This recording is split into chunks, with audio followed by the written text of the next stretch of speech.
पंढरपूरमध्ये पत्रकारांचा महासागर. व्हॉइस ऑफ मीडिया राज्य अधिवेशन गाजणार. आंतरराष्ट्रीय पत्रकार संघटना, व्हॉइस ऑफ मीडिया आणि VOM इंटरनॅशनल फोरम या प्रतिष्ठित संघटनांचे राज्य अधिवेशन यंदा पंढरपूर येथे मोठ्या उत्साहात पार पडणार आहे. शनिवार दिनांक 15 नोव्हेंबर व रविवार दिनांक 16 नोव्हेंबर 2025 रोजी श्री श्री राधा पंढरीनाथ मंदिर, इस्कॉन पंढरपूर येथे सकाळी 9 ते रात्री 11 या वेळेत हे अधिवेशन होणार आहे. संघटनेचे आंतरराष्ट्रीय अध्यक्ष संदीप काळे यांनी पत्रकार परिषदेत दिलेल्या माहितीनुसार महाराष्ट्रातून सुरू झालेली व्हॉइस ऑफ मीडिया ही संघटना आज 56 देशांपर्यंत पोहोचली असून तब्बल 6,17,000 पत्रकार पदाधिकारी या व्यासपीठाशी जोडले गेले आहेत. पत्रकारांसाठी उभारलेले हे व्यासपीठ केवळ एक सामाजिक चळवळ नसून पत्रकारांच्या सक्षमीकरणाचे प्रभावी माध्यम ठरले आहे. पत्रकारांचे निवास, आरोग्य, संरक्षण यांसारखे मूलभूत प्रश्न सोडवणे तसेच पत्रकारितेची गुणवत्ता आणि व्यावसायिकता वाढवण्यासाठी संघटनेने उल्लेखनीय कार्य केले आहे. देशभरातील पत्रकारांनी पत्रकारांसाठी उभारलेले हे व्यासपीठ ऐतिहासिक ठरत आहे. या अधिवेशनासाठी इस्कॉनचे प्रल्हाददास महाराज, श्री परमात्मा दास व श्री शंकरदास महाराज यांचे मोलाचे सहकार्य लाभणार आहे. राष्ट्रीय आणि आंतरराष्ट्रीय स्तरावरील ज्येष्ठ पत्रकार, महाराष्ट्रातील प्रमुख पदाधिकारी तसेच विविध राजकीय मान्यवर अधिवेशनात उपस्थित राहणार आहेत. लोकशाहीचा आधारस्तंभ असलेल्या पत्रकारितेला अधिक सक्षम व अबाधित ठेवण्यासाठी या अधिवेशनात सखोल चर्चा होणार आहे.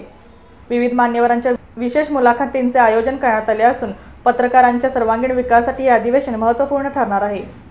एकूण 2,500 पत्रकारांचा सहभाग अपेक्षित असून हे अधिवेशन पत्रकारांच्या एकतेचा आणि सामूहिक बळकटीचा भव्य सोहळा ठरणार आहे. यावेळी पश्चिम महाराष्ट्र अध्यक्ष सचिन मोहिते साहेब, श्री बापूराव ठाकूर संपर्क प्रमुख हे उपस्थित होते.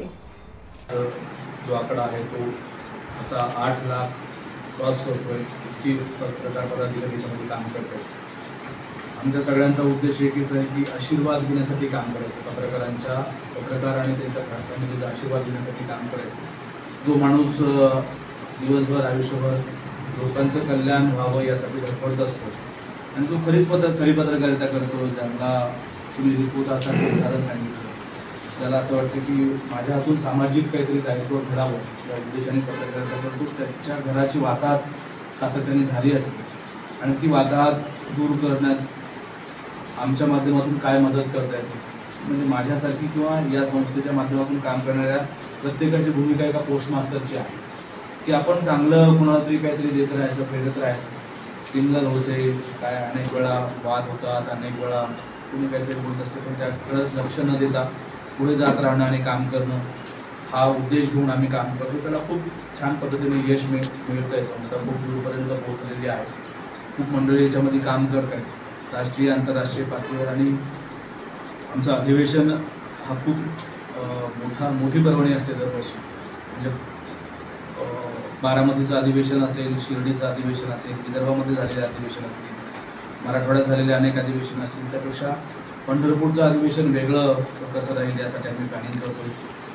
तर भाषणं न ठेवता प्रगट मुलाखत हा विषय सातत्याने आम्ही शेड्यूलिंग केलेला आहे. म्हणजे त्याचे 2-4 जर अजेंडे सांगायचे झाले, त्यांचं कन्फर्मेशन काही लोकांचे आलेले काहीचे आलेले नाही आहेत.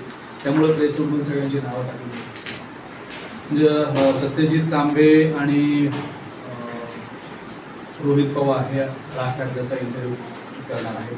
त्यामध्ये कृपाली चाकणकर आणि सायना यांची त्या देवेंद्र फडणवीस यांच्या मिसेस आणि अजितदादा पवार यांच्या मिसेस यांचा इंटरव्ह्यू करणार आहे. त्याच्यानंतर 5 मुख्यमंत्री यांचा इंटरव्ह्यू, म्हणजे त्यामध्ये शरद पवार आहे, सुशीलकुमार शिंदे, पृथ्वीराज चव्हाण, अशोकराव चव्हाण यांचा इंटरव्ह्यू गिरीश कुबे सर आणि संजय आवटे सर हे करणार आहे. त्याचबरोबर 5 ज्या संपादकांना आपण दरवर्षी पुरस्कार देतो, त्यामध्ये गेल्या वर्षी बावीसकर सरांची तब्येत, यावर्षी बावीसकर सर येतील. असे 5 वेगळे TV चे आणि पेपरचे संपादक त्याच्यामध्ये असतील. त्याचबरोबर राजदीप सरदेसाई जे मराठी, हिंदी, इंग्रजी सगळ्या पत्रकारितांना अनुभव आहे, त्यांचा इंटरव्ह्यू देखील वागळे करणार आहे. ते प्राथमिक स्वरूपावर आम्ही केलेली सगळी रचना आहे. आणि मागच्या 5 अधिवेशनाचा अनुभव असा की जी रचना आपण करतो त्यामध्ये जवळजवळ 90% सगळं करतो. म्हणजे हरिभाऊ बागळे राज्यपाल जे आहेत त्यांनी येण्याचं कबूल केलेलं आहे.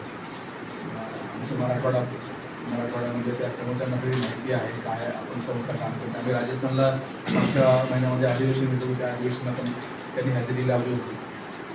नवीन आलेल्या राज्यपालापासून तर मुख्यमंत्र्यापर्यंत पॉलिटिकली जे अनेक लोक आहेत त्यांना पण आम्ही इन्व्हाइट करतो. राजकीय लोकांचं तेवढं आकर्षण नाही, पण आपले जे सगळे पत्रकार असतात त्या पंढरपूरमध्ये 4000 लोकांचं एकत्रित करायला माध्यमच नाही अशी परिस्थिती आहे.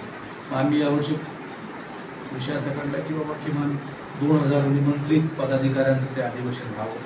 इस्कॉनला आम्ही इस्कॉनची जागा ठेवली आहे. इस्कॉनची ती मंडळी पण सगळी या निमित्ताने मदत करत आहेत आणि हे अधिवेशन पंढरपूरमध्ये होत असल्यामुळे तुमच्या सगळ्यांची मदत अपेक्षित आहे म्हणून हा आजचा वार्तालाप होतो. खूप वर्षापासून म्हणजे मंदारजी तर आम्ही सोबत काम केलेलं आहे अनेक वर्ष. नांदेडमध्ये ती टीव्हीला होती.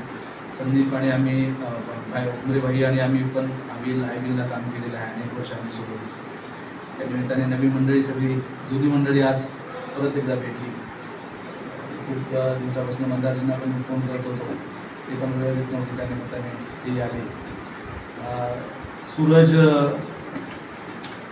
भैया आहे ते इथलं सगळं लीड करत आहेत. त्यांच्या माध्यमातून आम्ही सगळं इथं बांधतोय. रवीजी पण आहेत ते रवीजी पण या निमित्ताने जुने अनेक वर्ष त्यांनी इथं टीम उभं केली होती, बांधणी केली होती, पण संपर्क फार नव्हता, कम्युनिकेशन. आता ते परत येतील असं आशा आहे. आपल्या सगळ्यांच्या सहकार्याने आणि आपल्या सगळ्यांचं हे अधिवेशन आहे हे सांगण्यासाठी आजची ही पत्रकार परिषद या ठिकाणी केली होती. पंढरपूरच्या इस्कॉन मंदिरमध्ये या अधिवेशनाचं आयोजन करण्यात आलेलं आहे.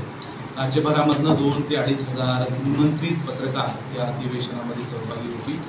राष्ट्रीय आंतरराष्ट्रीय पातळीवर अनेक ज्येष्ठ पत्रकार या अधिवेशनाच्या निमित्ताने उपस्थित असणाऱ्या पत्रकारांना मार्गदर्शन करण्यासाठी पंढरपूरमध्ये येत आहेत. या निमित्ताने आज या पत्रकार परिषदेचं आयोजन करण्यात आलं होतं. मला आपल्या सगळ्यांच्या निमित्ताने सांगायचं आहे की पंढरपूरमध्ये होत असलेल्या या अधिवेशनामध्ये आपण सर्व पत्रकारांनी सहभागी व्हावं आणि सध्या पत्रकार आणि पत्रकारितेसाठी जे काही आपल्याला चांगलं करता येईल, चांगुलपणा जगता येईल, यासाठी आपण सगळेजण लढत राहू आणि एकत्र